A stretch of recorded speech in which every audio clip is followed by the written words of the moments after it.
Well, Marky Dragon, also known as Marcus Eikenberry in real life, and did you buy a copy of Diablo 3 that was already on a pre-made Battle.net account? If so, you may be about to be banned. You want to know why?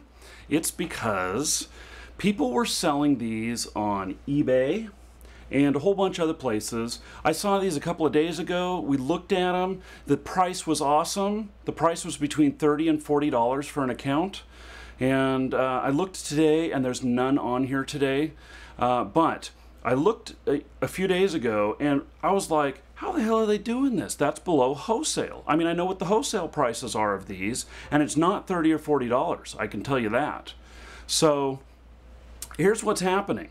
People are buying the digital edition with stolen credit cards or hacked PayPal accounts, and then they put it on a Battle.net account, and then they sell you that Battle.net account, and then Blizzard gets the reversal. And what happens when Blizzard gets the reversal? That's right. Most likely, you are going to be banned. Because it was purchased with stolen funds. And so you may have spent 30 or 40 bucks buying one of these, but, you know, you have got stolen goods. You don't have the right to keep it. So, my prediction is that thousands of accounts are going to be banned from this. Now, why do I think this? What's my proof? Well, I can tell you that I've seen this before. But first, let me tell you what Blizzard has just done. Blizzard has put a 72-hour hold on all purchases of the digital edition directly through them. What that tells me is that they are getting a lot of fraud. And in fact, I saw an article that said that they were getting a lot of fraud. And so this 72-hour hold actually will curb about 98% of the fraud. And so when you get down to about a 2% fraud level, I would find that to be acceptable. And so what they're doing is they're allowing people to play starter accounts when you make the purchase. Your level cap is like 13, and you can only go through the first act. And so there's some other restrictions on there, but basically you can get started playing, but it is a limited account. You can't have the full functionality right away. And I totally see what Blizzard is doing here.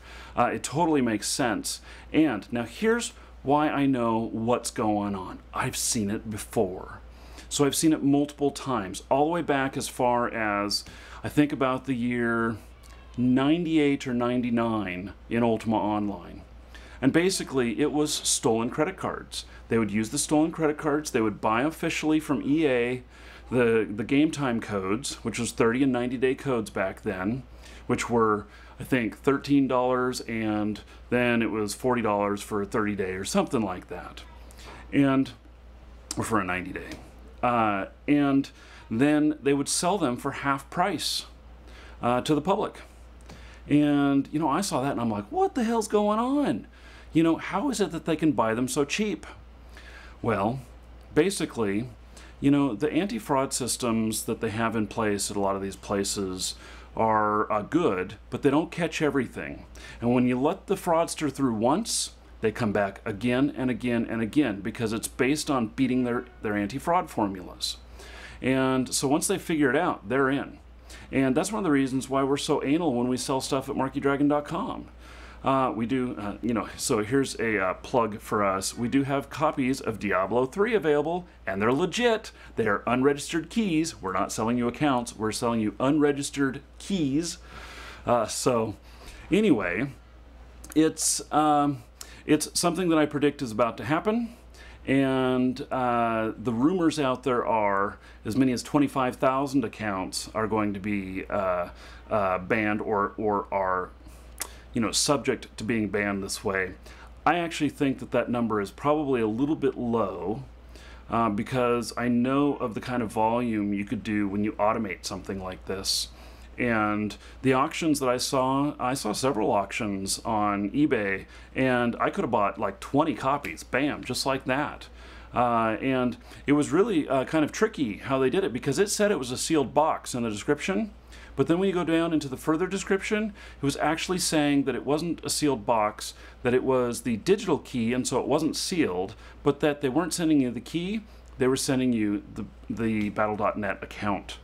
login and password information, along with giving you access to the email address attached to it. So stay away from stuff like that, folks. A whole bunch of you are about to get burned from trying to take the cheap route. And so it goes back to the old saying, if it's too good to be true, maybe there's something wrong with it. So I know that's not the exact saying, but that's my interpretation. Anyway, hopefully you guys don't get banned, but I think you're about to. One quick update to this story. Just got some new information, just recorded the video. Don't want to record the whole thing again, so here's the new information, and that is that Blizzard is now saying that the maximum time to wait is 72 hours, 3 days, and that it was never intentional to wait that long. Well, but they do at the same time say it was because of malicious activities.